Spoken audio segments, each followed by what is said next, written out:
Shalom y bendiciones a todos los hermanos que se conectan a través de Teshuva TV, a través de Algo Nuevo para Ti, a este su espacio entendiendo la Torah, entendiendo la ley de Dios. Como cada semana nos hemos dado a la tarea de conocer las leyes alrededor de los mandamientos para poder así entenderlos de mejor manera y poder observarlos y ser más eficaces.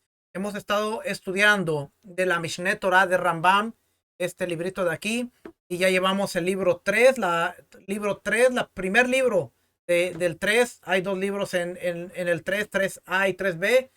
Hoy vamos a terminar lo que es el libro 3A. Así es que hemos avanzado muchísimo en cuanto a entender los conceptos más esenciales de la Torah.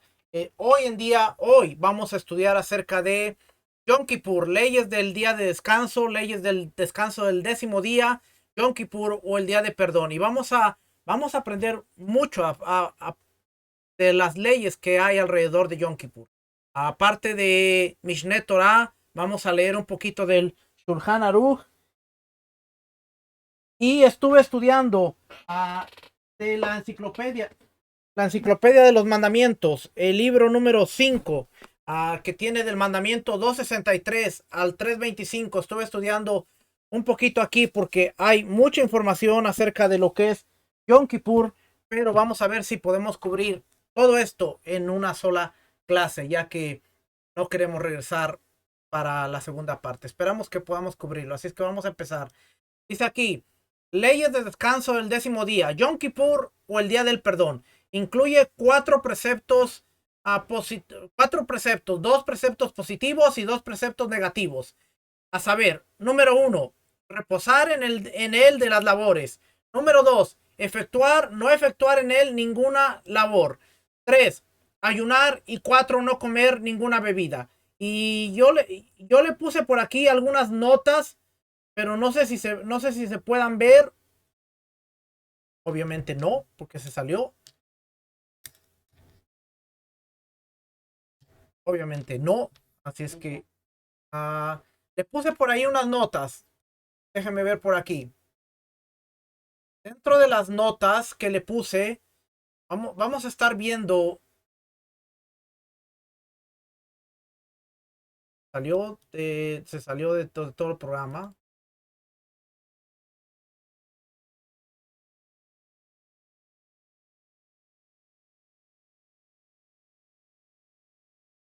Sí. Ok. Ok, entonces vamos a ver que nos dice aquí que le puse algunas notas, pero se ve muy chiquito las notas. Así es que vamos a ir viendo en el Tariag Misbots los cuatro mandamientos. Y vamos a ver sin que se mueva por aquí. Vamos a ver si los podemos leer. Tariag Misbots nos dice que el mandamiento 313. Mandamiento 313 dice, es un mandamiento performativo. En el 10º día del 7º mes afligiréis vuestras almas. Es una misbat ayunar el 10º día de Tishri, que es Yom Kippur. Las leyes de este mandamiento es que es una misbat comer y beber continuamente el día antes de Yom Kippur, con el fin de prepararnos para el ayuno de Yom Kippur.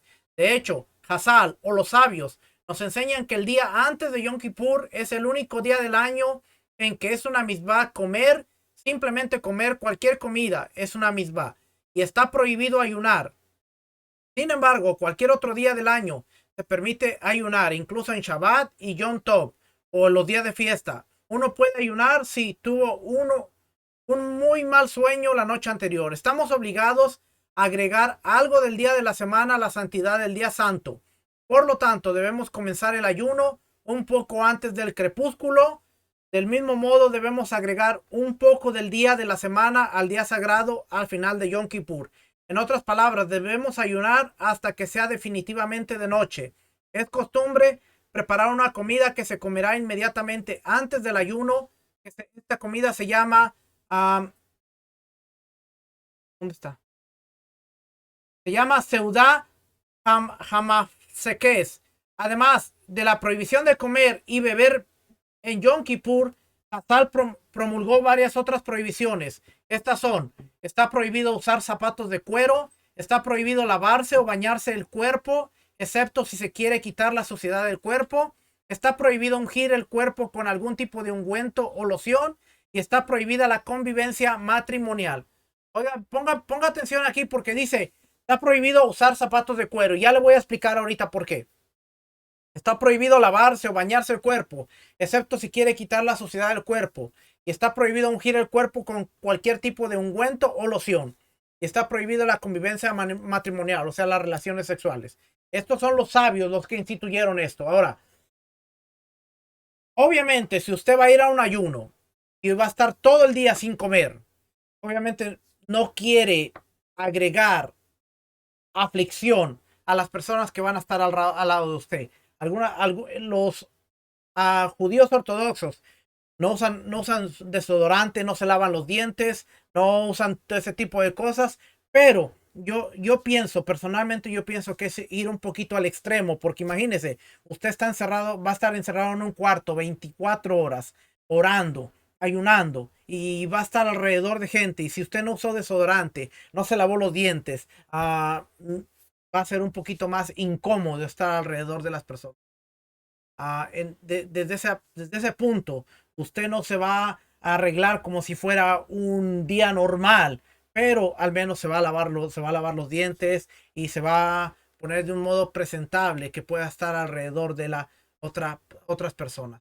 En ese punto, aunque esto está instituido por los sabios, no hay ningún mandamiento de la Torá que le impida usar un desodorante, que le impida lavarse los dientes. Sabemos que se pone como en el hecho de que es aflicción del cuerpo, pero también tenemos que pensar en las demás. Que vamos a ver aquí. Dice, el propósito del ayuno y las otras prohibiciones, esto es por lo cual los sabios instituyeron las prohibiciones, es de dominar nuestros deseos físicos para llevarnos a un estado de seriedad, lo que aumentará nuestro arrepentimiento. La teshuvá sincera en Yom Kippur solo expiará los pecados que uno haya cometido contra Hashem. Ojo, la teshuvá sincera en Yom Kippur solo expiará los pecados que uno haya cometido contra Hashem, pero los pecados que uno ha cometido contra su prójimo, Yom Kippur no efectúa la expiación hasta que se apacigua a la persona a la que ha dañado. Bien interesante porque mientras estamos leyendo estas perspectivas, dice que Yom Kippur, la teshuvá, va a expiar los pecados cometidos contra Hashem, pero los cometidos contra otra persona no se efectuará la expiación hasta que se haya retribuido a la otra persona. Esto es bien interesante porque llegado un mes antes de Yom Kippur o una semana antes de Yom Kippur empezamos a ver los mensajes por las redes sociales o empezamos a ver los mensajes personales de si alguien ha ofendido, si a alguien le ha faltado el respeto, pido perdón porque ya que se acerca Yom Kippur. Y esto está bien, pero si no retribuimos nuestra conducta a que después de Yom Kippur nosotros vamos a ser mejores, de nada sirvió ese mensaje colectivo, ese mensaje personal, de nada sirvieron esas llamadas, de nada sirvió todo lo que hicimos para con nuestro prójimo, porque esto se ve todos los años. Antes de llegar Yom Kippur, el mensaje de pido disculpas si ofendí, pido disculpas, pero pasando Yom Kippur, nuestra actitud y nuestra conducta no cambia. Somos iguales o a veces somos peor pasando Yom Kippur. Así es que dice aquí, Yom Kippur expía los pecados contra Hashem, contra Dios, pero los pecados o las faltas cometidas contra la persona hasta que no haya una retribución no son expiadas. Eso quiere decir que yo puedo pedir miles de disculpas, pero si mi actitud no cambia, esa expiación no se efectúa hasta que yo no decida cambiar. Así es que bien importante porque ya por el mes de septiembre, ya llegándose Yom Kippur, usted va a ver una gran cantidad. Yo en lo personal, no me gusta hacerlo. Me gusta quizás hacer de una manera general, pero no me gusta estar todo el tiempo. Pido disculpas si mis palabras, si pido disculpas si mis mensajes, pido disculpas. ¿Por qué? Porque es mejor no decir nada, pero hacer un cambio que muestre a las personas que realmente nos arrepentimos y cambiamos nuestra forma de ser, a estar constantemente, pido disculpas, pido perdón. Y pasando Yom Kippur, volvemos a ser las mismas personas. Así es que bien interesante porque dice aquí, Yom Kippur expiará los pecados que uno haya cometido contra Hashem, contra Dios. Pero los pecados que uno haya cometido contra su prójimo, Yom Kippur no efectúa la expiación hasta que apacigua a la persona a la que ha dañado. Tiene que haber retribución. Y esto se convierte en algo sumamente interesante porque ahora no solo es hablar, sino es actuar. Y esto lo vemos en Yom Kippur. Así es que a referencias, el tratado de la Mishnah Yomá 85, el tratado Rosh Hashanah 9 y Orach Haim, la página 611 a 615. También está el mandamiento 314. Pero en el 10º día del mes traerás una ofrenda encendida a Hashem. Es una misma, es un mandamiento ofrecer los sacrificios musaf adicionales en Yom Kippur junto con sus ofrendas de comida y libación de vino. Se sacrificaron 10 ofrendas musaf en Yom Kippur. Eran idénticos a los de Rosh Hashanah. Estos fueron aparte de las ofrendas del servicio especial de Yom Kippur y los 2 holocaustos diarios. Por lo tanto, se ofrecieron un total de 15 sacrificios en Yom Kippur. Esto no incluyó al macho cabrío enviado a Azazel, que no requirió sacrificio. Así es que en Yom Kippur había un total de 15 sacrificios. Estaba el buey, estaba el macho cabrío, estaban los 2 corderos diarios, pero aparte había ofrendas adicionales que se hacían por el día de Yom Kippur. Un total de 15 ofrendas en el templo que se hacían y el sacerdote, el sumo sacerdote, hacía la gran mayoría de ellas. Así es que 15 sacrificios que se hacían en Yom Kippur. Mandamiento 315. No harás ningún trabajo en este mismo día. Está prohibido hacer cualquier trabajo en Yom Kippur, incluyendo lo que es necesario para la preparación de los alimentos para humanos, que está permitido en otros días de Yomim Tovim. Nosotros nos vimos la semana pasada, la semana pasada, en el Erubim, que se podía cocinar en los días festivos, Shabbats especiales dentro de las fiestas. Yom Kippur no se puede cocinar porque es un día de aflicción, es un día en el cual, un día solemne de oración, de arrepentimiento, donde estamos afligiendo el alma. Yom Kippur no se puede preparar comida, no se puede comer, no se puede tomar agua. Hay algunos maestros, y esto es importante porque hay algunos maestros de raíces hebreas que enseñan que en Yom Kippur se puede tomar agua. Y la Torah nos dice que hay que afligir el alma. Y ya vamos a ver más adelante en donde realmente no se puede comer nada, no se puede tomar nada. Es un ayuno seco en el cual 25 horas estamos literalmente sin tomar agua. Y esto es importante porque es lo que dice la Torah. No es la interpretación que queremos tener, no es lo que nosotros creemos, no es lo que nosotros pensamos, sino que es la Torah, lo que la Torah dice, afligir. ¿Y por qué no tomar agua ni comer? Porque la palabra afligir, ya le voy a mostrar, dice afligir, es que nuestro cuerpo esté sin el sustento de la vida, que es el pan y el agua. Entonces no se puede ni tomar agua. Mandamiento 316. Porque cualquier alma que no sea afligida, que no ayune, será cortada de entre su pueblo. Está prohibido comer o beber en Yom Kippur. Este lo dice más claro. Y dice Levítico 23-28. Ya vamos a ver eso también. Está prohibido comer o beber en Yom Kippur. Se incluye en el castigo de Karetz si comió la cantidad equivalente al tamaño de un dátil voluminoso o bebió la cantidad equivalente al tamaño de un huevo. Ver la Mitzvah 313. Mandamiento 317. Un descanso solemne será para ti. Es una Mitzvah, es un mandamiento. Descansar de todo trabajo en Yom Kippur.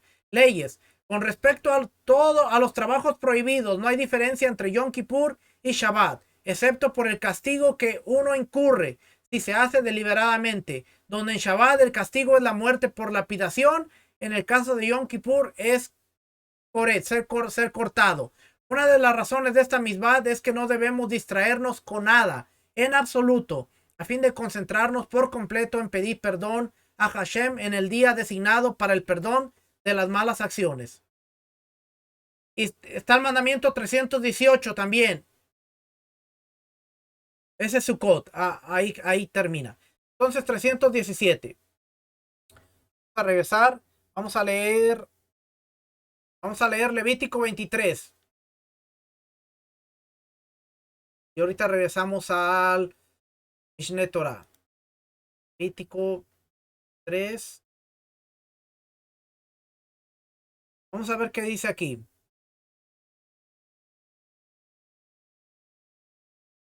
Dice, habló Adonai a Moisés diciendo, ciertamente el día 10º de ese mes séptimo será el día de la expiación. Tendréis santa convocación y humillaréis vuestras almas y haréis acercar ofrenda ígnea ante Adonai. Ningún trabajo haréis en ese mismo día, porque es un día de expiaciones, para hacer expiación por vosotros en presencia de Adonai vuestro Elohim. Toda alma que no sea humillada en ese mismo día será cortada totalmente de su pueblo, y toda persona que trabaje en ese día la exterminaré de entre su pueblo. No haréis trabajo alguno, estatuto perpetuo por vuestras generaciones en todos vuestros asentamientos. Shabbat de reposo solemne es. O será, humillaréis vuestras almas en el 9 del mes, reposando en vuestro Shabbat desde una hasta la otra tarde. Es lo que dice ahí. Quiere decir que el ayuno empieza el 9 en la tarde, porque es cuando empieza el día hebreo a la caída del sol, hasta el otro día a la caída del sol. Y ahora usted dirá, bueno, ¿qué pasa con los que estamos dentro del sistema y tenemos que trabajar? Buena pregunta. Porque siempre nosotros estaremos en el sistema.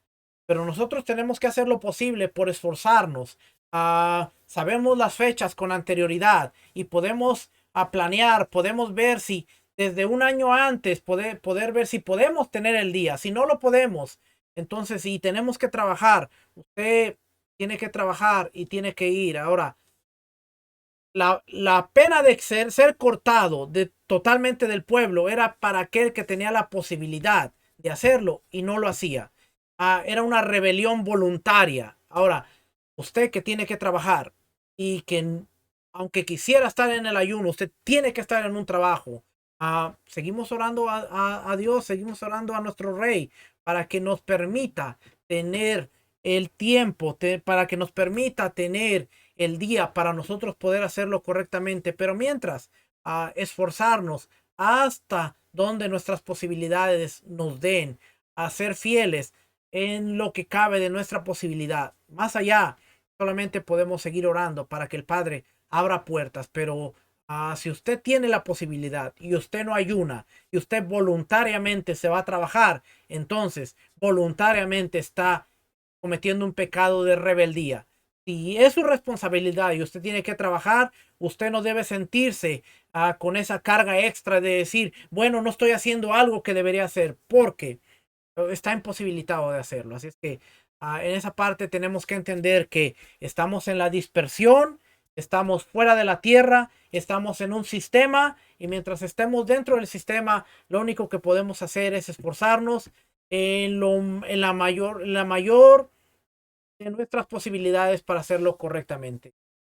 Sé que no sueno como a la mayoría de los maestros de raíces hebreas, pero yo sé que la mayoría de personas tiene una familia, tiene responsabilidades, y sí, queremos cumplir con la Torá, sí, queremos ser fieles con la Torá, pero yo no le voy a decir, deje su trabajo, confíe en Dios, y después, ¿qué va a pasar? Cuando usted no tenga con qué alimentar a su familia, el que le dio el consejo de deja tu trabajo y confía en Dios, no va a estar ahí para alimentar tu boca y alimentar la boca de su familia. Así es que tenemos que ser sabios, porque sí, en nuestro deseo de servir a Dios y de hacer las cosas correctamente, tenemos que ser sabios también de cómo lo hacemos. Ya lo pasamos muchas veces en el sistema tradicional. Cuando estábamos en la iglesia cristiana, nos decíamos, no, no, no, tú tienes que tener un trabajo donde te den el domingo para venir a alabar a Dios. Deja tu trabajo y Dios te va a proveer. Y después los pobres hermanos andaban que no conseguían trabajo, no tenían trabajo y pedían una ofrenda, y el pastor decía, la iglesia no te puede dar ofrenda porque no hay los medios para ayudarte. Entonces tenemos que ser sabios en todo esto para poder hacerlo de la manera correcta y no caer en decir, bueno, me quedé sin trabajo y ahora ¿Qué hago? Vamos a seguir leyendo por aquí. Mishneh Torah.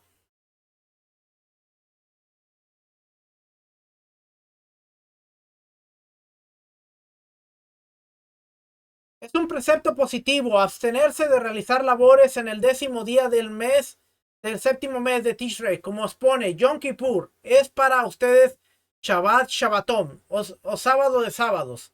A Levítico 23:32, ya lo leímos. Todo el que realiza en él una melajá, una labor prohibida, omite un precepto positivo y transgrede un precepto negativo. Como expone, y en el 10º día, Yom Kippur, no podrán hacer ningún tipo de trabajo en absoluto, ni siquiera lo necesario para la preparación de alimentos. Números 29:7. ¿Cuál es la pena por la realización de una melajá, un trabajo prohibido en este día? Si alguien lo hace voluntariamente, a propósito, ¿eh? Voluntariamente y a propósito, es merecedor de caretz, castigo impuesto por el cielo, como morir antes de tiempo o sufrir cercenamiento del alma. Y si lo hace sin querer, está obligado a presentar una ofrenda determinada, jatá, por la falta. Estoy viendo dónde lo había dejado por acá.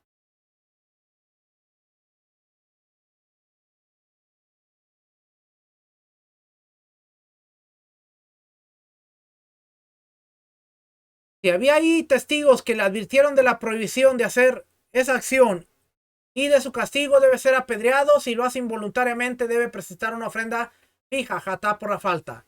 La palabra melajá, a veces traducida como labor o trabajo, es una acción que está prohibida hacer en Shabbat. Ya lo vimos cuando estudiamos Shabbat. Existen 39 labores madre, abod, melajá, más las derivadas de aquellas toladot. Ya vimos esto cuando estudiamos Shabbat, así es que solamente para repasar. En todo el contexto de las leyes de Shabbat, cada vez que exponemos que el que hace tal acción es culpable, significa que es culpable de haber transgredido el Shabbat y es merecedor de caret. Si había testigos ahí, le advirtieron de la prohibición y del castigo, debe ser apedreado. Si lo hizo sin querer, debe presentar una ofrenda hatat por la falta. Ya lo expliqué antes. Hoy nadie puede morir apedreado. Hoy nadie puede apedrear a la persona. Solamente era un castigo que era determinado por el Sanedrín y tenía que ver un juicio que el Sanedrín enjuiciaba a la persona para determinar el castigo de muerte. Hoy no hay Sanedrín, hoy no hay templo, hoy no hay nada de vigencia. Nadie puede apedrear a nadie. Así es que guarde sus piedras, ¿ok? Nadie puede apedrear a nadie ahora. Y cada vez que exponemos que el que hace tal acción está exento, esto no merece caret ni apedreamiento, ni debe presentar una ofrenda. Pero de todos modos está prohibido realizar acción en Shabbat. Su prohibición es de índole rabínica para alejar a la persona de la posibilidad de realizar una melajá. Quien la hace a propósito recibe la pena de azotes por rebeldía, castigo impuesto por los sabios, más leve que el castigo de azotes impuesto por la Torá. Asimismo, cada vez que está dicho no se debe hacer tal acción o está prohibido hacer tal acción en Shabbat, aquel que la hace, aquel que hace esa acción a propósito, se le aplica la pena de azotes por rebeldía. Y cada vez que exponemos está permitido hacer tal cosa, significa que está permitido hacerlo, es decir, está absolutamente permitido. Y cada vez que exponemos no es culpable en absoluto o es totalmente exento, significa que no se le aplica castigo alguno.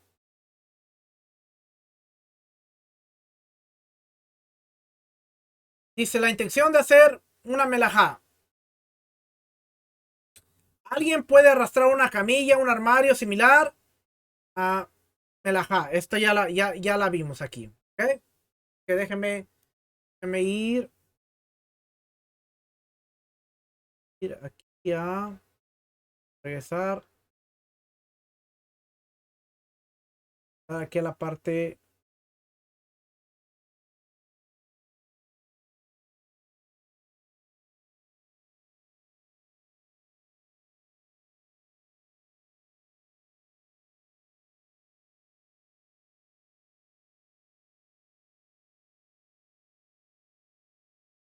parte de aquí que me brincó. Ahora sí vamos a...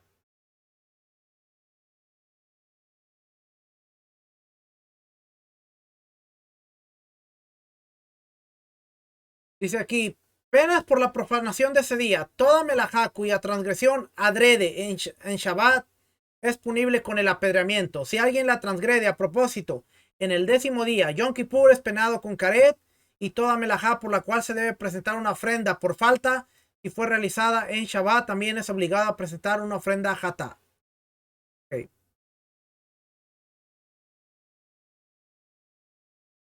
La regla es, ¿cuál es la regla aquí? No hay diferencia entre Shabbat y Yom Kippur en estos asuntos, sino que una melajá hecha a propósito en Shabbat es punible con apedreamiento, mientras que si es realizada en Yom Kippur es punible con caret, pena de corte del celestial, castigo celestial. Acerca de la preparación de la comida para el final del ayuno, está permitido recortar hortalizas que no estén conectadas a su fuente de crecimiento en Yom Kippur desde el horario de Minja en adelante, aproximadamente 2 horas y media antes de la puesta del sol. ¿Qué significa recortar? Quitar las hojas podridas y cortar lo que queda y prepararlo para comer. Esto estamos hablando un día antes. ¿Okay? Preparar la comida. El ayuno. Hay otro precepto positivo en Yom Kippur y es abstenerse de comer y beber. Como dice, y en Yom Kippur deberán afligir sus almas. Levítico 16:29. Los sabios aprendieron de la tradición oral que la aflicción al alma de la persona es el ayuno, pues la comida y la bebida es lo que mantienen al alma en el cuerpo. Y todo el que ayuna en este día cumple un precepto positivo, y todo el que come o bebe en él omite un precepto positivo y transgrede un precepto negativo. Como nos dice, el que no aflige su alma en ese día será cortado espiritualmente de su pueblo. Levítico 23:29. Por cuanto que la Torá castiga con caret a quien no ayuna, deducimos que estamos advertidos de comer y beber en este día. Y todo el que come o bebe sin querer tiene la obligación de presentar una ofrenda determinada a Hatá por la falta. Asimismo, otras actividades prohibidas en este día. Asimismo, aprendimos de la tradición oral que en este día está prohibido lavarse, untarse ungüentos, ponerse calzado de cuero y tener relaciones íntimas. Y es un precepto abstenerse de todo esto, así como lo es abstenerse de comida y bebida. Como dice Levítico 16:31, Yom Kippur es Shabbat Shabbatón, sábado de sábados. Shabbat alude a la prohibición de realizar en este día cualquier melajá, y Shabbatón alude a la prohibición de realizar en este día las actividades mencionadas. No obstante, solo por comer y beber en Yom Kippur uno es punible con caret o con la obligación de presentar una ofrenda. Pero si alguien se baña, se unta, se calza o tiene relaciones íntimas, se lo castiga con la pena de azotamiento por rebeldía. O sea que en sí no es una pena dada por la Torá, sino algo que fue establecido por los sabios. Y la pena de azotamiento es más leve porque no es impuesta por la Torá, sino por los sabios, por el Sanedrín. Y es lo que establecieron los sabios. Hay un porqué. Hay muchos comentaristas que dicen el porqué de estas prohibiciones, pero déjenme seguir leyendo aquí. Periodo en el cual se aplican las restricciones. Así como la abstención de la melajá en Yom Kippur se aplica durante el día y la noche, así también la abstención relativa a la aflicción mencionada en el inciso anterior se aplica durante el día y la noche. O sea que el ayuno y demás abstenciones mencionadas en el inciso anterior no comienza la mañana de Yom Kippur, sino a la noche anterior, es decir, apenas comienza Yom Kippur, y se debe ceder tiempo del día mundano, el día sagrado, tanto a su comienzo como a su finalización. Como expone, deben afligir sus almas desde el día 9 del mes al atardecer. Es decir, comenzar el ayuno y afligirse desde el atardecer del día 9 previo al 10º día, y asimismo prolongar la aflicción entrada un poco la noche del día 11, luego de haber finalizado el 10º día, como expone, desde el atardecer del día 9 hasta el anochecer del día siguiente. Con respecto a las mujeres que comen y beben hasta que oscurece y no saben que es un precepto ceder tiempo del día mundano al día sagrado, no se les debe reprender porque no, para que no lleguen a hacerlo a propósito. Por lo más probable es que, aunque se les reprenda, continúen con su costumbre. Y no es posible poner un policía en cada casa para prohibirles a la fuerza a las mujeres que coman. Por ello, es preferible dejarlas que lo hagan sin querer más que reprenderlas y que lo hagan deliberadamente. Y lo mismo es válido para todos los casos similares en los que su prohibición no está explícita en la Torá.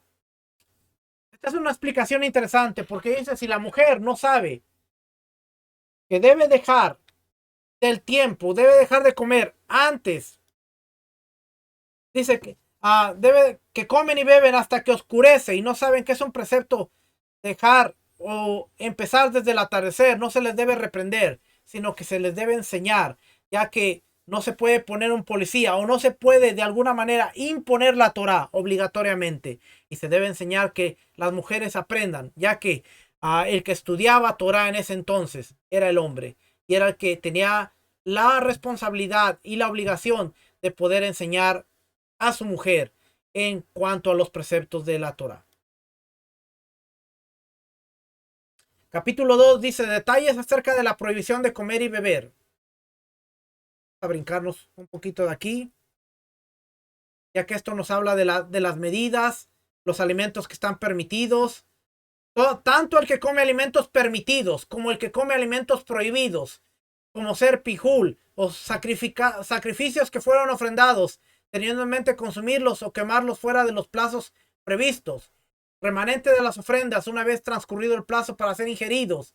Tebel, fruto de los cuales no se separaron los diezmos correspondientes. O sea, no está hablando de alimentos impuros, sino alimentos que no son aptos.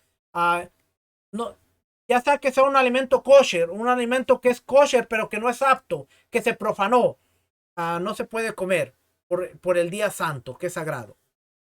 Pues las medidas.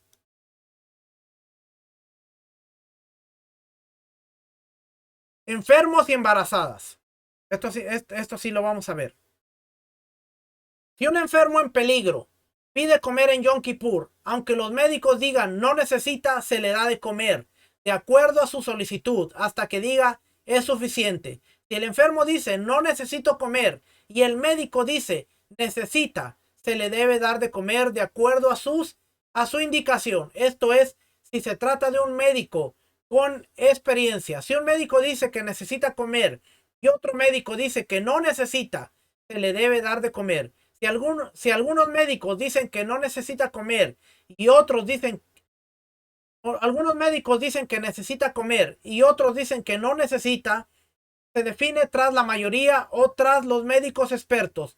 Todo esto en caso de que el enfermo no dice necesito comer. Pero si dice necesito comer, se le debe dar de comer. Si el enfermo no dice que necesita y los médicos, todos expertos, discuten entre ellos al respecto y los que dicen necesita son la misma cantidad de los que dicen no necesita, se le debe dar de comer.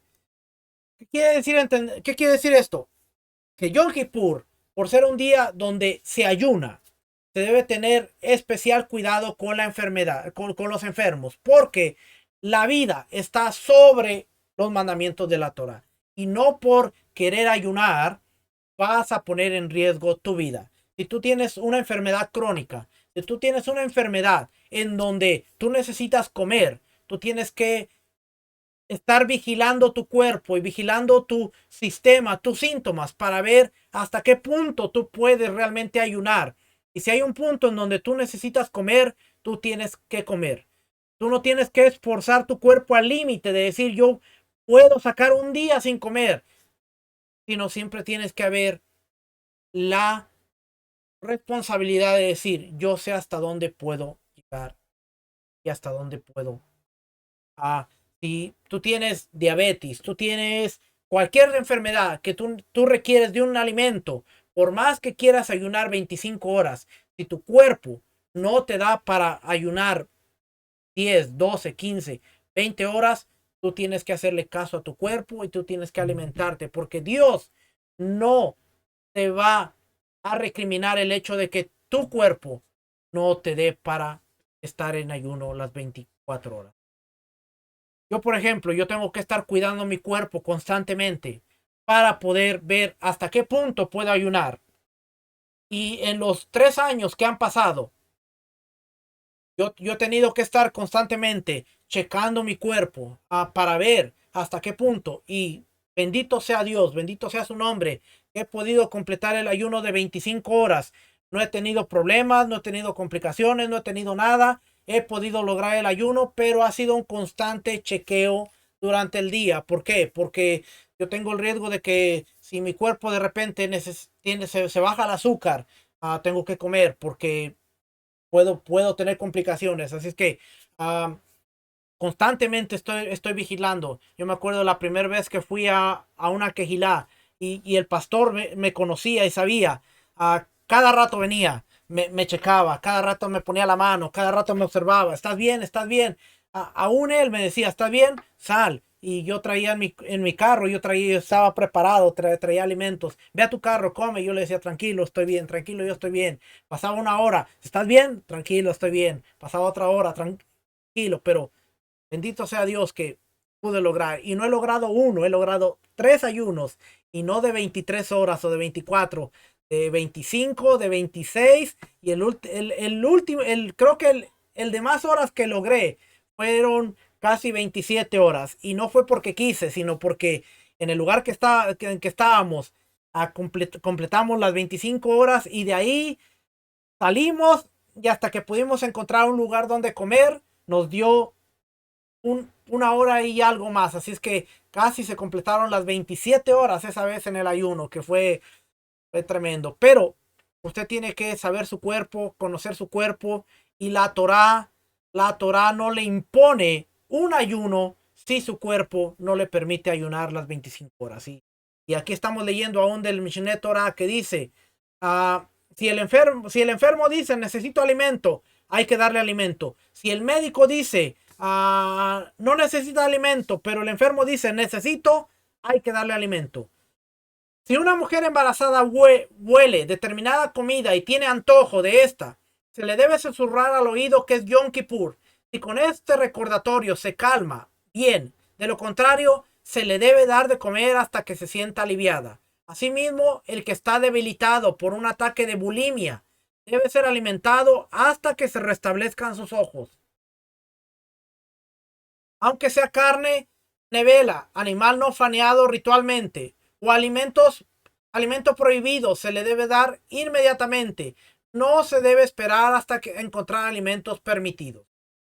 Nuevamente, cuando dice alimentos prohibidos, no está hablando de comidas no kosher, sino, por ejemplo, el diezmo que no se apartó y que se volvió impuro. Alimentos kosher, pero que son impuros. Es cuando dice alimentos prohibidos. En ningún momento está diciendo, pues alimento prohibido, dale cerdo, dale alguna comida que está prohibida por la Torah. No, alimentos prohibidos, que son kosher, pero que de alguna manera se volvieron impuros. A eso es lo que se refiere, ¿ok? Para que usted no vaya a confundirse que diga alimentos prohibidos se le debe dar. No, sino que todo tiene que ser kosher. Niños, ¿qué pasa con los niños? Se debe educar a los niños de 9 o 10 años a ayunar unas horas. Empezar cuando tienen 9 o 10 años a ayunar unas horas en Yom Kippur. No las 25 horas, pero unas horas. ¿De qué modo? Si suele comer en la segunda hora del día, en este día se le debe dar de comer a la tercera hora. Si suele comer en la tercera hora en ese día, se le debe dar de comer en la cuarta hora. De acuerdo a la fuerza del niño, se le hace ayunar más, dependiendo de su resistencia. En ese momento, un niño de 11 años, ya sea varón o mujer, debe ayunar hasta el final del día o por ordenanza de los sabios para educarlo en los preceptos. Una niña de 12 años y un día y un niño de 13 años y un día, a los cuales les crecieron dos vellos púbicos, son considerados adultos para todos los preceptos y deben completar todo el ayuno por ley de la Torá. Pero si aún no tienen dos vellos, todavía son considerados niños y completan el ayuno por la ley de los sabios. Niños menores de 9 años de edad no deben ayunar en Yom Kippur para no ponerlos en peligro. Cuando tienen 9 años, se les debe brincar una comida y de esa manera se les va enseñando cómo ayunar. Ellos ayunan un par de horas. Si comían a las 12 y luego comen a las 3, bueno, se les quita la de las 12 y se les da a las 3 para que ellos alarguen su tiempo y puedan empezar a ayunar, puedan empezar a ver, poder ir educando a los niños para que poco a poco puedan ir ayunando y completar el tiempo. Pero dice ir viendo su resistencia. Tampoco vamos a poner en riesgo la vida de los niños. Y es mejor ir enseñándoles poco a poco que imponerles algo que al rato lleguen a odiar y digan, no, Yom Kippur era cuando me pasaban, me hacían pasar hambre y no me daban comida y todo, sino que ellos vayan encontrando el deleite. Aún en afligir el alma, encontramos un deleite. Y eso es lo bonito de Yom Kippur, porque aunque estamos ayunando, afligiendo el hambre, y de repente llega el día 10, de Tishri, el día de Yom Kippur, como a las 3 de la tarde, 4 de la tarde, y es cuando tu estómago te empieza a recordar que debías comer y empieza ahí el estómago y empieza a darte hambre, es cuando tú recuerdas y dices, qué bueno eres tú, Dios, porque aún en esta aflicción estoy regocijando mi espíritu, mi alma. Y eso es lo que queremos transmitirle a nuestros niños, pero empezar desde la edad pequeña, poco a poco, ir unas horas, ir aumentando cada año hasta que cuando lleguen a la mayoría de edad, que de acuerdo a la Torá son 13 años para los niños, 12 años para las niñas, ellos puedan empezar a guardar la Torá y cumplir el mandamiento. Baños, está prohibido bañarse en Yom Kippur, tanto con agua fría como con agua caliente, todo el cuerpo o un solo miembro. Incluso está prohibido extender el dedo meñique al agua, pero un rey o una novia sí se lavan sus rostros, la novia para no despreciarse ante su marido y el rey para que se ha visto su belleza, como expone, el rey en su belleza verán tus ojos. Isaías 33:17. ¿Hasta cuándo? Una esposa es denominada novia después de la boda, los primeros 30 días de casada. Así es que nuevamente usted, cuando se levante en la mañanita, se puede lavar su cara, se puede lavar sus dientes y puede prepararse para el ayuno de Yom.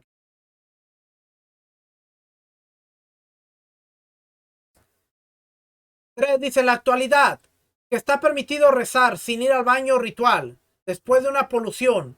El que tiene una emisión de semen en Yom Kippur, si está húmedo, lo limpia con una tela y listo. Si está seco, si se ensucia de modo tal que no lo puede quitar con un paño. Se lava con agua, solo las partes sucias y después reza normalmente. Estoy leyendo esta parte por lo que viene en amarillo. Pero está prohibido lavar el cuerpo entero o sumergirse en el baño ritual. Porque de todos modos, oiga lo que dice Mishneh Torah. En la actualidad, el que se sumerge en el baño ritual no es puro totalmente, porque toda persona es impura por la impureza ritual de los muertos, de la cual solo en el futuro, con las cenizas de la vaca roja, podremos purificarnos. Le quería leer esa parte porque aquí podemos ver cómo el concepto de ir a hacer inmersión para purificación es un simbolismo porque nadie, absolutamente nadie en el mundo, alrededor, ni en Jerusalén, ni fuera de Jerusalén, hoy en día puede purificarse.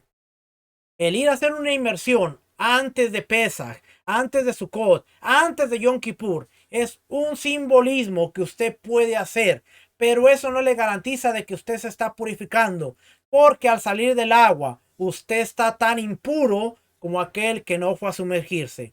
Es una costumbre que usted puede tomar, que es bonita, sí, pero no lo va a purificar, porque lo único que purificaba y que va a purificar en el futuro es las cenizas de la vaca roja, de la cual no hay. Así que hoy en día, el que se va y se mete al río es tan impuro como el que no se mete al río. Ahora, yo no estoy diciendo que esté mal.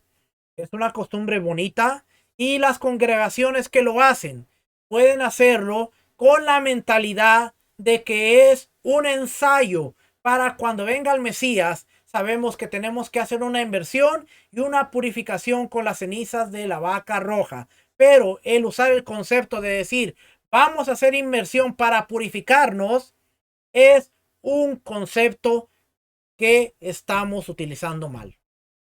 Vamos a hacer una inmersión como un ensayo para lo que será la purificación en el milenio, en el Olam Jabá, en el mundo venidero. Amén. Así es. Podemos usar ese concepto. Vamos a hacer un ensayo, tal como hacemos el ensayo de Shabbat, tal como hacemos el ensayo de cada una de las fiestas. Pero el decir como congregación, vamos a citar un domingo antes de una fiesta para purificar, y el que no venga a la inmersión no está purificado, está totalmente erróneo, porque nadie, absolutamente nadie puede purificarse hoy. ¿Okay? Solo es que, nuevamente lo digo, es un concepto bonito que las congregaciones pueden hacer con la mentalidad de que es un ensayo para el futuro, pero no usar el concepto de purificar, porque nadie se está purificando. Y por eso aquí en Yom Kippur estamos aprendiendo eso. Acerca del calzado. Vamos a leer esto. Dice, está prohibido calzarse zapatos o sandalias de cuero en Yom Kippur, aunque sean un solo pie. Está permitido salir con sandalias de bambú, papiro o similar. Y está permitido enrollarse una ropa en el pie o salir porque así el pie es sensible a la dureza del suelo y la persona siente que está descalzo y cumple así el precepto de afligirse en este día. Aunque los niños tienen permitido comer, beber, bañarse y untarse ungüentos, se les debe impedir calzar zapatos y sandalias de cuero, pues no es menester para su salud. Toda persona tiene permitido ponerse calzado en una zona donde hay escorpiones o similares para que no lo piquen. Una mujer que da luz tiene permitido por 30 días, aunque esté en Yom Kippur en el medio, ponerse calzado por el frío, y con respecto a un enfermo es igual, aunque no esté en peligro. Ahora, hay zapatos de tela, los famosos tennis shoes, que son la mayoría de tela. Siempre y cuando no sean de piel, usted se puede poner unos zapatos de piel. Vamos a ver qué dice aquí. Acerca de la unción de ungüentos. Está prohibido untarse ungüentos en una parte del cuerpo, tal como está prohibido untarse en todo el cuerpo, ya que se trata de unción por placer o no. Si alguien está enfermo, aunque no está en peligro, o si tiene ampollas en la cabeza, se unta como de costumbre sin preocuparse. Hay lugares donde la gente acostumbra tener en el dormitorio una vela encendida en la noche de Yom Kippur, para que el hombre tenga vergüenza de su mujer y no llegue a tener relaciones íntimas con ella. Y hay lugares en los que se acostumbra a no encender una vela en el dormitorio, pues quizás vea a su esposa y le caiga en gracia a sus ojos y llega a tener relaciones íntimas. Y si Yom Kippur cae en Shabbat, todos en todo lugar deben encender las velas, porque el encendido de la vela de Shabbat es una obligación. Ahora, en Shabbat está permitido tener relaciones íntimas, pero en Yom Kippur no se puede tener relaciones. ¿Okay? Esto es bien por la santidad del día. No se puede tener relación. Ahora, quiero enseñarle, esto es el fin del libro. Por eso termina ahí el libro con la frase de siempre. Bendito el misericordioso que nos provee su ayuda. Ahí termina lo que es a Yom Kippur. Pero quiero enseñarle algo que estaba estudiando el día de hoy. Por cierto, este es un buen libro. Este se llama JPS Guide to Jewish Traditions. Y aquí está hablando de Yom Kippur. Y aquí nos dice algo. De acuerdo a varios comentaristas, las 5 aflicciones corresponden a los 5 servicios del día de expiación. Las 5 inmersiones del Cohen, del sumo sacerdote, Cohen Gadol. Nos relatan la divinidad del servicio de ese día. Los 5 libros de la Torá, en los cuales los judíos aceptan que sin ninguna intervención. Ahora, yo estaba checando esto con el Moré Rico Cortés, hoy estaba hablando hoy, y él dice que esto no proviene del templo. Y seguramente es así, no proviene del templo. Ahora, los comentaristas lo aluden en el templo y eso viene de ahí. Pero eso no era lo que quería enseñar. Eso estaba estudiando ahí. Quería enseñarle para terminar es este. Este se llama, este libro se llama Los tiempos establecidos por Dios, una guía práctica para entender y celebrar las fiestas bíblicas de Kadash Barney. Y aquí está hablando de Yom Kippur. Vamos a ver algo interesante. Dice el día de expiación. Levítico 26, ya lo leímos. Me lo voy a brincar porque ya lo leímos. Desde los tiempos antiguos, Yom Kippur se ha considerado el día de fiesta más santo en el calendario bíblico judío. El mismo nombre describe la historia que representa, ya que precisamente en ese día, una vez al año, el sumo sacerdote entraría en el lugar santísimo para ofrecer expiación para la nación. En una sola palabra, Yom Kippur ilustra el concepto de regeneración por aquellos quienes siguen el camino divino de redención de los pecados. Levítico 16 describe con gran detalle la ceremonia a realizar en este día, la cual se centra en el sacrificio de dos machos cabríos. Un macho cabrío llamado Hatá debía ser ofrecido como sacrificio de sangre para cubrir simbólicamente los pecados de Israel. El otro macho cabrío, Azazel, o chivo expiatorio, tenía que ser llevado delante del sacerdote. El sacerdote ponía las manos en la cabeza del macho cabrío mientras confesaba los pecados del pueblo. Solo que en lugar de matar al animal de la manera tradicional, el macho cabrío sería soltado en el desierto, así sacando simbólicamente los pecados de la nación y quitándolos del medio de ellos. Este acto debía ser una imagen impactante de la provisión de la expiación por medio de la gracia de Dios. La expiación y el perdón a través de un sacrificio sustituto. El tema de Yom Kippur lo convirtió en el día de fiesta más preeminente en el antiguo Israel. Asimismo, a celebrarse 10 días después de Rosh Hashanah, el tema de Yom Kippur era aún más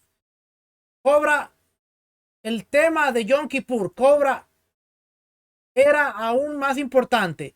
Lo que se inició el primer día de Tishri, que era prácticamente el arrepentimiento y la autoevaluación, se culminaba en el 10º día del mes con la redención y con la regeneración. No hay tema más importante en las Sagradas Escrituras que el recibir la expiación por los pecados de acuerdo a la manera que Dios ha prescrito. A través de toda la época del templo y hasta el día presente, Yom Kippur ha mantenido una relación especial con el pueblo judío. En los tiempos del templo, la manera de guardar este día estaba claramente definida, la cual se centraba en los sacrificios. Sin embargo, en el año 70 después de Yeshua, el templo fue destruido. Por tanto, los rabinos y los teólogos han sido enfrentados por cuestiones confusas. ¿Cómo se puede celebrar Yom Kippur sin tener un lugar adecuado para el sacrificio? ¿Cómo se puede tener un Yom Kippur sin el sacrificio de capará adecuado? Los rabinos del primer siglo decidieron establecer algunas sustituciones para llenar este vacío. La tefilá, la oración, la teshuvá, que es el arrepentimiento, y la sedaká, la caridad.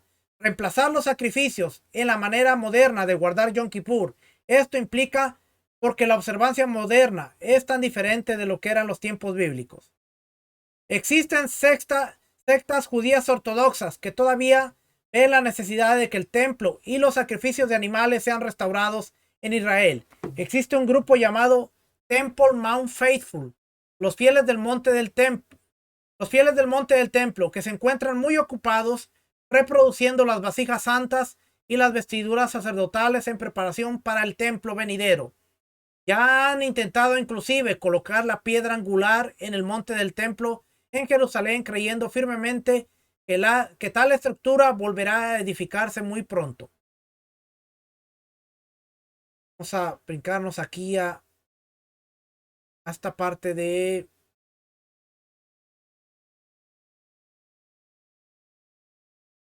Yom Kippur en el Nuevo Testamento. La fiesta de Yom Kippur contiene importantes verdades para el creyente en Yeshua. De hecho, si alguna fiesta bíblica merece un reconocimiento especial de parte de los creyentes, Yom Kippur debería estar a la cabeza de la lista. No es de sorprenderse que haya un gran número de referencias a la importancia de este día en el Nuevo Testamento. Un pasaje muy conocido del libro de los Romanos, el rabino Saulo de Tarso explica el significado de nuestra redención en el contexto de Yom Kippur. Pues todos han pecado y están privados de la gloria de Dios, pero por su gracia son justificados gratuitamente mediante la redención que en Mashiach, Yeshua HaMashiach, efectuó. Dios lo ofreció como un sacrificio de expiación, capará, que se recibe por la fe en su sangre, para así demostrar su justicia. Anteriormente en su paciencia, Dios había pasado por algo los pecados, sin castigo o remisión, pero en el tiempo presente ha ofrecido a Yeshua HaMashiach para manifestar su justicia. De este modo, Dios es justo y a la vez el que justifica a los que tienen fe en Yeshua. Romanos 3:23 al 26.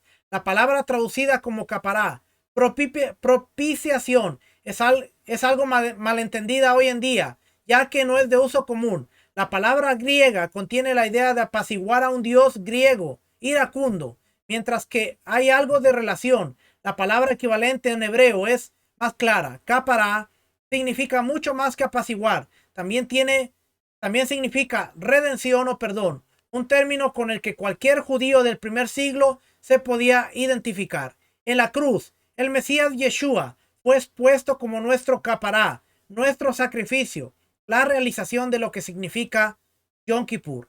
Ya que el mensaje de redención es el tema central del mensaje del Nuevo Testamento, no nos debería sorprender encontrar en sus páginas otras referencias a Yom Kippur.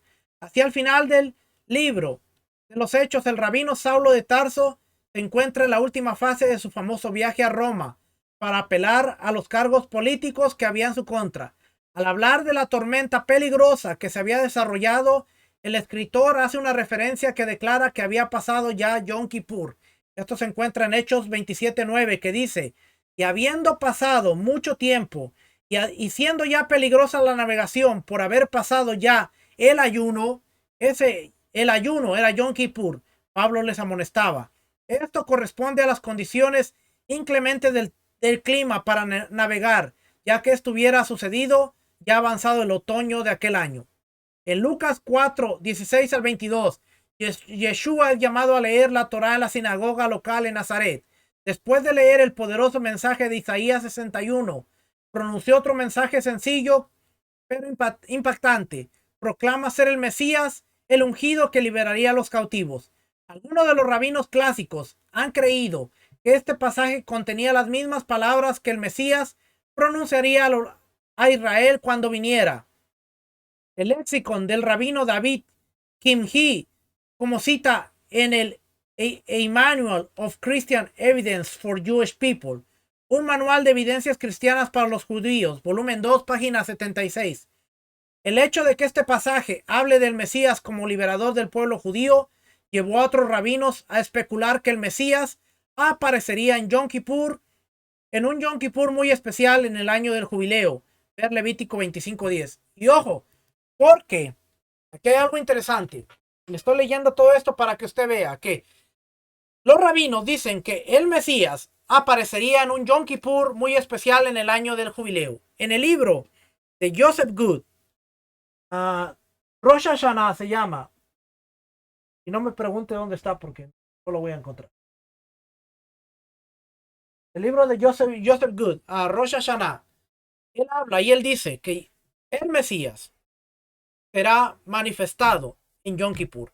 Muchas veces nosotros hemos pensado que cuando la trompeta suene, Yom Teruah, el Mesías se va a manifestar. Pero aún el Moré Edgar Ramos ha trazado en su recurso, en este recurso, la línea de tiempo bíblica.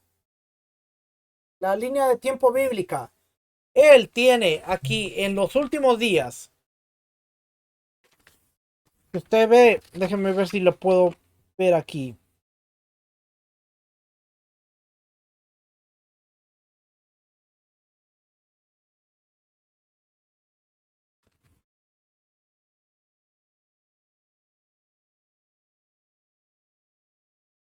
Aquí lo tiene aún hasta trazado.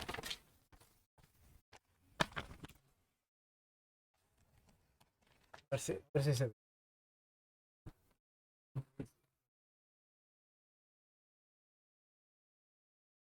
Aquí está abajo, ¿ve? Tishri 10.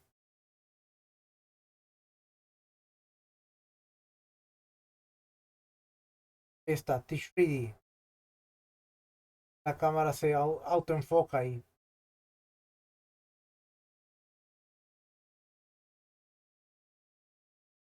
Ahí dice Tishri 10. Los rabinos piensan, y la mayoría de los rabinos creen que el Mesías va a aparecer en el año de jubileo en Yom Kippur, cuando suena la gran trompeta, el shofar. El mundo durará más de 85 jubileos, no más de 85 jubileos, y en el último jubileo, el Mesías, el hijo de David, vendrá. Esto se encuentra en el Tratado Sanedrín 97b. Ahí está, mire, ahí está en inglés, pero ahí aparece.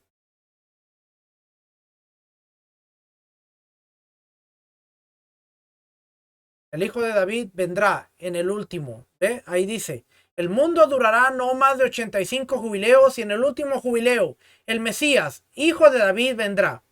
Otro elemento interesante es que el pasaje de Isaías 61 ya no se lee en el ciclo anual tradicional de lecturas en la sinagoga. Sin embargo, es conocido que el servicio del primer siglo se basaba en un ciclo de 3 años que se expandía mucho más en las lecturas. Por lo tanto, Isaías 61 tendría que haber sido enlazado a una lectura muy próxima a Isaías 58. Coincidentemente, Isaías 58 es la lectura que se usa hoy en día en las sinagogas para el servicio de Yom Kippur. Tal información ha llegado a algunos estudiosos a concluir que no solo Yeshua estaba presentando un dramático mensaje acerca de su mesianidad, sino que este evento realmente se estaba llevando a cabo precisamente durante un servicio de Yom Kippur. Edersheim menciona este punto de vista por Bengel en Life and Times of Jesus the Messiah, Vida y Tiempos de Jesús el Mesías, libro 3, la página 452. Este verdaderamente hubiera sido un tiempo muy apropiado para que Yeshua hablara públicamente las palabras que el Mesías le hablaría a Israel. Hemos visto cómo ya cómo podemos tener un claro entendimiento del tema de Yom Kippur, pero solo a través de su nombre. El día de la redención. La redención fue profetizada tipológicamente a través de los sacrificios y del servicio de esta fiesta. Yom Kippur en el Nuevo Testamento toma un significado especial cuando vemos a Yeshua presentado como Mesías y pagando el precio por el pecado en la cruz. Aún así, al igual que los otros días de fiesta, Yom Kippur no se puede limitar únicamente a una lección histórica. Esta fiesta contiene grandes verdades proféticas para todos los creyentes en Yeshua. El profeta Zacarías habló de un día futuro de arrepentimiento, donde los últimos días Dios derramará su espíritu y ellos pondrán sus ojos en el que traspasaron. Zacarías 12:10. Desde el punto de vista profético, esto encaja muy bien en la descripción de Rosh Hashanah, que es un tiempo de arrepentimiento. Lo que sigue en el capítulo 13 es muy relevante. Zacarías dice, en aquel día abrieron una fuente para lavar del pecado y de la impureza a la casa real de David y a los habitantes de Jerusalén. Zacarías 13:1. Después de Rosh Hashanah viene Yom Kippur. Después del arrepentimiento viene la regeneración. Tal es la promesa para todo Israel cuando experimentará sobrenaturalmente el cumplimiento de Yom Kippur y el regreso del Mesías Yeshua. Esto corrobora la palabra dada al rabino Saulo. Hermanos, no quiero que entiendan este misterio para que no se vuelvan presuntuosos. Parte de Israel se ha endurecido y así permanecerá hasta que haya entrado la totalidad de los gentiles. De esta manera, todo Israel será salvo, como está escrito. El Redentor vendrá de Sión y apartará de Jacob la impiedad, y este será mi pacto con ellos cuando perdone sus pecados. Romanos 11 del 25 al 27. Este es el cumplimiento profético de Yom Kippur, la redención final, realizada y recibida por esa generación de judíos que estén en vida al tiempo de la segunda venida de Yeshua. Para los creyentes en este rey que viene pronto, la imagen de Yom Kippur es algo muy especial. Podemos regocijarnos en la propiciación de que ya hemos recibido mientras oramos que venga pronto a Israel la realización de su bendita esperanza. Así es que vemos esta parte. Para los creyentes en Yeshua, tanto judíos como no judíos, el guardar la fiesta de Yom Kippur contiene un significado muy especial. El arrepentimiento, iniciado en Rosh Hashanah, llega a su culminación con la redención 10 días después, al igual que con la comunidad judía tradicional. Si meditamos en el significado de los días de fiesta principales, esos 10 días, Yomim Noraim, toman un carácter muy espiritual. Aunque no existen muchas costumbres que se relacionen directamente con estos 10 días, el mensaje puede aplicarse a la meditación diaria de cada creyente durante este intermedio. Las lecturas tradicionales del libro de Jonás, Oseas 14 y otros pasajes apropiados pueden ayudarnos a apreciar mejor el espíritu de la temporada. Por la tarde del 9 de Tishri, al acercarse la víspera de Yom Kippur, se deben hacer arreglos especiales para recibir el día más santo del año, ya que Yom Kippur estará designado como un Shabbat. Se llevan a cabo las costumbres propias de un Shabbat para la mayoría de las personas. Yom Kippur es un día de ayuno, así que la última comida de la tarde se vuelve más vital. La mesa se arregla con lujo de manteles y cubiertos durante todos los días de fiesta principales. El blanco tiene un significado muy especial, ya que representa nuestra esperanza por la pureza y el perdón. El vino se bendice con el kiddush. La jala se bendice igualmente con el motzi. Se sirve una cena suntuosa que puede incluir platillos dulces para representar la dulzura del nuevo año del perdón. A la puesta del sol inicia el ayuno. Pero cuando dice comida, no es cuando cae el sol, sino unas horas antes de caer el sol. Se hace todo esta la comida para que cuando caiga el sol, automáticamente todos empiezan a ayunar. Y es que cuando somos creyentes en Yeshua, nosotros miramos esto desde la perspectiva, no de buscar el perdón, sino porque conseguimos el perdón y que su gracia nos siga perdonando de todas aquellas cosas que seguimos haciendo. ¿Cuáles son las leyes que rigen alrededor del Shabbat? Son simples, son 4 preceptos. Incluye el no trabajar, incluye afligir el alma, incluye el no comer, incluye el no beber, y estar concentrados en la oración. Esto es básicamente todo lo que concierne a el día de Yom Kippur. Las leyes son simples, las leyes son básicas y una vez más, si usted está enfermo, usted tiene que buscar ayuda o estarse examinando constantemente y no luchar o empujar su cuerpo al límite y vaya a provocarle una enfermedad o vaya a provocarle algún daño que después se pueda arrepentir. Así es que esto es prácticamente las leyes. No estamos hablando en sí del día de Yom Kippur, aunque le di algunas referencias en cuanto a Yom Kippur y el Mesías, Yom Kippur y el Nuevo Testamento, pero más que nada era las leyes alrededor de Yom Kippur, ya que estamos hablando en cuanto a las leyes. Así que eso era todo. La próxima semana vamos a hablar de... Déjenme ver de qué vamos a hablar la próxima semana.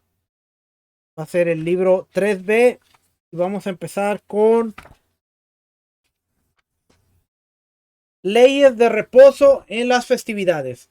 Vamos a hablar de lo que son los días de Shabbat en medio de las fiestas, que tiene que ver con Pesach y Sukkot, más que nada, que son los días en los que cae un Shabbat especial.